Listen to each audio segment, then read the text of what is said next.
روی پرنسیپ و اصول مردم افغانستان که برای خود از ذهن خود داره اجازه نمیتن نیروهای بیرونی در افغانستان حتی یک وجب خاک را در کنترل داشته باشه.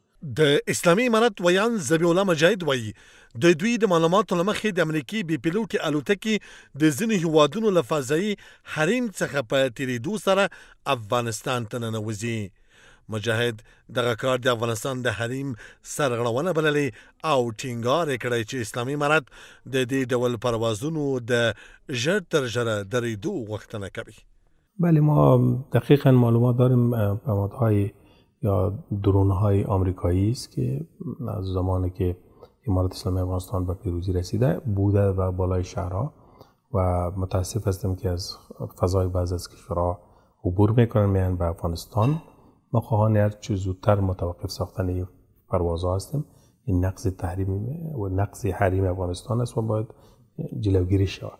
مردم افغانستان اعتراض خود را داره و در مجمع هایی که هم دسترسی داشته ایم از انتقاد کرده مخواهان آن شده که زود متوقف شد.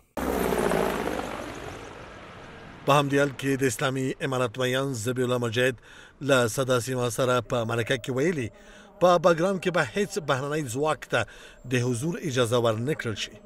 نوموړي ټینګار کړی چې د افغانستان خاورې امنیتي چارې د افغان ځواکونو تر بشپړ واک او مدیریت لاندې دي او هیڅ چا ته به د لاسوهنې فرصت ورنه کړل شي. روی پرنسیپ و اصول مردم افغانستان که برای خود از ذهن خود داره اجازه نمیتن نیروهای بیرونی در افغانستان حتی یک وجب خاک را در کنترل داشته باشه.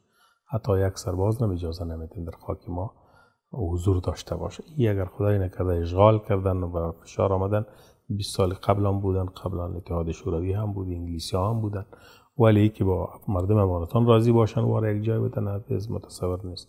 مردم افغانستان چیزی را اجازه نده، امارت اسلامی افغانستان هم را اجازه نمیده و بگرام جز از خاک ماست و مطمئنا گفته میتونم که مورد استفاده خود مردم افغانستان قرار میده. نوموړي ویلي تحریک طالبان پاکستان یوازې د پاکستان داخلي مسئله ده او د افغانستان له خاورې هیڅ هیواد ته ګواښ نه دی پیښ. نوموړي ټینګار کړی چې افغانستان د نورو هیوادونو په داخلي شخړو کې لاس نه لري او هیڅوک به د افغان خاورې د بهرنیو اهداف لپاره ونه کاروي. پاکستان همیشه د پوره خپل مخالفین چې د سره څوک په جنګ کې واقع وي مختلف تهمتونو باندې تورایی. ما مطمئنا گفتم میتونیم TTP را اجازه در خاک افغانستان نمیتیم که از اینجا وجود داشته باشون، از اینجا تهدیدات را ایجاد بکنی. به طرف پاکستانی در مذاکرات هم مطرح بوده و باز هم تکرار میکنیم که اجازه نمیتیم خاک افغانستان علیه پاکستان استفاده شد.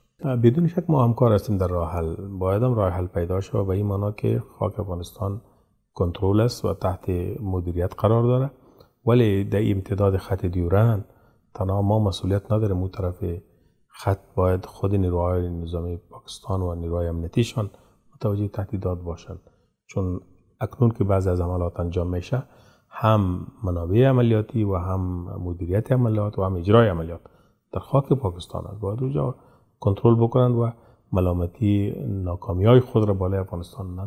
دا په داسې حال کې چې په دې وروستیو کې د افغانستان او پاکستان ترمنځ اړیکې ترنګلې شوې دي او که څه هم د دغو ستونزو د حل لپاره څو ځلې خبرې اترې شوي، خو لا یې کومه پایله نه ده ترلاسه شوې.